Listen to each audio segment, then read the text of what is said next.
अशी चिक मोत्याची माळ होती ग 30 तोळ्याची ग. चिक मोत्याची माळ होती ग 30 तोळ्याची ग.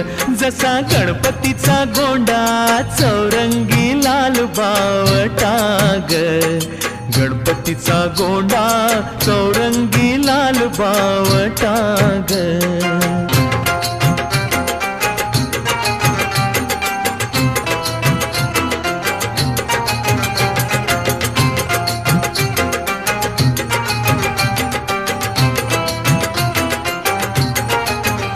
या चिकमाळेला रेशमी मौचार दोराग.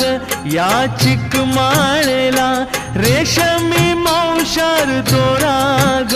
मऊ रेशमाच्या दोऱ्यात नवरंगी माळ ओविली ग.